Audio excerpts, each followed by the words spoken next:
Bismillahirrahmanirrahim. Assalamu alaikum students. How are you? I hope all of you well. Today, open your books to graphics class.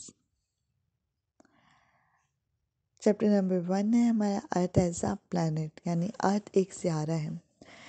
First lecture में हमने deliver किया था universe and it's components. फिर उसके बाद second lecture अगर आप देखें तो हमने सोलर सिस्टम पढ़ा। ठीक है, सोलर सिस्टम आपको समझ आ गया होगा। उसके जो क्वेश्चन भी हैं वो अपने कॉपीज़ पर लिख लिए होंगे।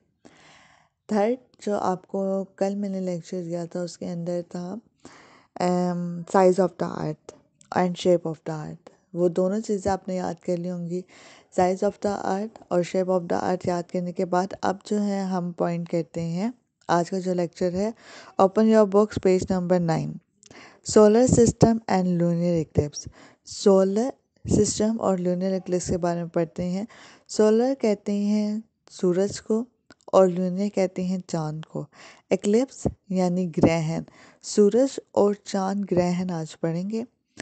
अच्छा, फिर इसके अंदर क्या होता है कि जो अर्थ रिवॉल्व अराउंड द सन, जो अर्थ है ज़मीन है वो किसके गिर्द घूमती है? सन के गिर्द। And the moons revolve around the earth, और जो मून है वो किसके गिर्द घूमता है, किसके गिर्द चक्कर लगाता है? अर्थ के गिर्द। ठीक है, तो ड्यूरिंग रेवोल्यूशन, जब रेवोल्यूशन यानी मतलब कि जो रिवॉल्व यानी चक्कर जो लगा रहे होते हैं, अर्थ सन के गिर्द चक्कर लगाती है और जो मून जो है वो अर्थ के गिर्द चक्कर लगाता है, इसको हम रेवोल्यूशन प्रोसेस कहते हैं।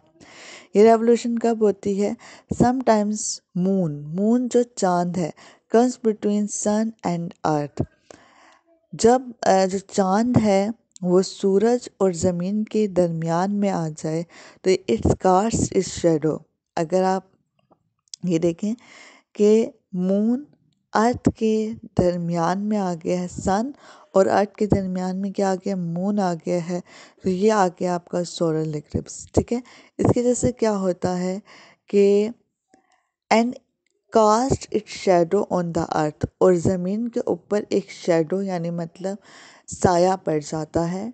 Due to which the sun is seen not seen completely और पार्शली फ्रॉम द अर्थ। या तो वो मुकम्मल तौर पे नज़र नहीं आता या फिर धुंधला नज़र आता है, यानी उसके अंदर कालापन नज़र आता है। ठीक है, this is called solar eclipse. ठीक है, सूरज ग्रहण का हमें क्या पता चला कि जब चांद सन और अर्थ के दरमियान में आ जाता है तो कास्ट इज शेडो यानी एक जो है वो साया पड़ जाता है अर्थ पे। ठीक है, जिसकी वजह से क्या होता है कि हमें सूरज सही तरीके से या तो पूरा ही नहीं नज़र आता या फिर यानी धुंधला धुंधला सा नज़र आता है, यानी थोड़ा थोड़ा नज़र आता है या फिर काला सा और काला और लाल नज़र आता है। अब आप खुद देख सकते हैं कि सन और अर्थ के दरमियान अगर मून आ जाए तो फिर उसको क्या कहते हैं? Solar Eclipse. नेक्स्ट हमारा है लूनियर इक्लिप्स। लूनियर इक्लिप्स कहते हैं चांद ग्रहण को। ठीक है, sometime the earth comes between the sun and the moon and casts its shadow on the moon। ठीक है, जब आप बाज़ दफ़ा ये होता है कि अर्थ के दरमियान में सन और मून, यानी सन और मून के दरमियान में कौन आ जाती है? अर्थ। बाज़ दफ़ा जब अर्थ सन और मून के दरमियान में आ जाते हैं तो cast is shadow on moon, तो उसका शेडो क्या किस में बन जाता है? अर्थ का मून के ऊपर। Due to which earth is not seen completely, sun का भी शेडो पड़ता है मून के ऊपर और अर्थ का भी शेडो पड़ता है। इसकी वजह से अर्थ जो है वो हमें कम्प्लीटली अर्थ के ऊपर कम्प्लीटली हमें नज़र नहीं आता मून। ठीक है, due to which moon is not seen completely और पार्शली फ्रॉम द अर्थ। जो मैंने आपको बता दिया था कि मून के ऊपर मून हमें सही तरीके से मुकम्मल ज़मीन पर नज़र नहीं आता। This is called lunar eclipse. अब आप लूनियर इक्लिप्स की भी आप एक पिक्चर देख सकते हैं। इसके अंदर देखें, ये मून है और ये सन, इधर जो है ये अर्थ है। ठीक है, तो अर्थ जो है वो हमारे सेंटर में आ गई है और मून और सन जो है वो दरमियान में, जिसकी वजह से ज़मीन के ऊपर सूरज और चांद इकट्ठा मिलने की वजह से हमें सूरज सही नज़र नहीं आता, तो वो सोलर इक्लिप्स होता है। जब हमें चांद सही नज़र नहीं आता तो वो हम लूनियर इक्लिप्स यानी चांद ग्रहण कहते हैं उसको, ठीक है। तो चांद ग्रहण की डेफिनेशन अगर हम देखें तो वो होगी व्हेन द सन